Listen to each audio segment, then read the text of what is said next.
Anne found the sea voyage exhilarating. She stood on the deck, bracing herself against the brisk spring breeze and the choppiness of the waves, and watched the chalk cliffs of Dover receding into the distance.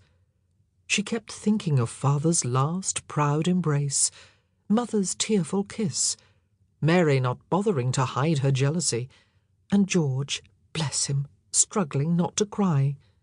She had almost cried herself, knowing that she would miss them all, especially mother and George. She allowed herself a brief moment of sadness, then turned resolutely to Sir John Broughton, a knight of Westmoreland, with whom her father had become acquainted at court. Sir John was travelling to Bruges on business, and had offered to extend his journey so that he could escort her to Mechlin. He was about 30, fresh-faced, with curly red hair and a broad northern accent. "I am honoured to have charge of such a charming young lady," he had said, bowing. Then he'd helped Anne and Mrs. Orchard to mount their horses, given instructions to the grooms responsible for the waggon bearing their luggage, and led them over the drawbridge and away to the south. Throughout the journey to the coast, he had been the epitome of courtesy and good company, selecting the best inns at which to lodge overnight, demanding the choicest food, and entertaining the two ladies with witty stories. The weather had been fine, and they had made excellent progress.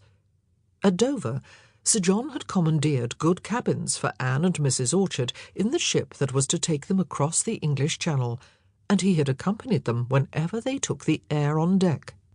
From her father and Sir John, Anne had learned a great deal about the lady she was soon to serve. Margaret of Austria was the only daughter of the Holy Roman Emperor Maximilian, a wily old fox if ever there was one, her father had said, by his late wife Mary, the Duchess of Burgundy. It was through their marriage that the Burgundian Netherlands had come to the House of Habsburg. Margaret had once had a brother, the Archduke Philip, a young man of such beauty that he had been known as Philip the Handsome.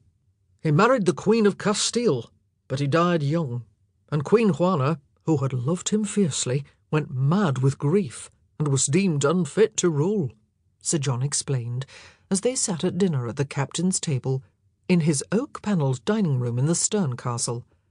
"Her father, King Ferdinand of Aragon, took over the government of Castile in her name, and the Emperor appointed the Archduchess Margaret, Duchess of Savoy, as his regent in Burgundy in the Netherlands, in Philip's place, and entrusted her with the upbringing of Juana's children, including her heir, the Infante Charles of Spain, although in Burgundy they call him the Archduke. You will meet them soon, I'm sure." "What happened to Queen Juana?" Anne asked, her curiosity piqued by this sad tale. Sir John frowned. "There are many tales about her. It is said that she refused to give up her husband's body for burial, dragging it around Spain with her for months, and ordering her servants to open the coffin so that she could gaze on the corpse and kiss and embrace it.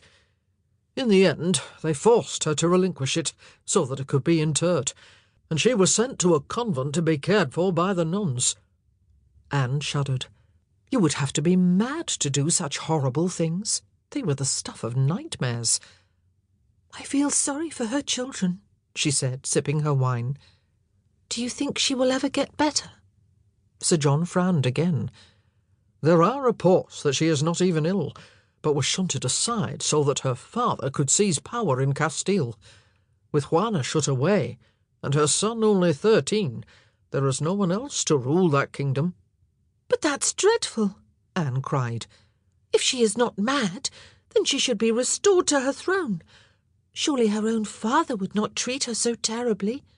"When kingdoms are at stake, Mistress Anne, human feelings count for nothing," Sir John observed. "But Queen Juana might well be mad, as most people think."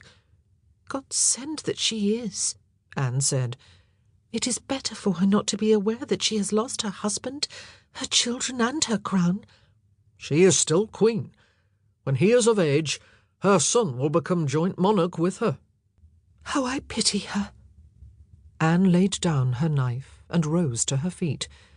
She did not want to hear any more about tragic Queen Juana or the ruthlessness of kings.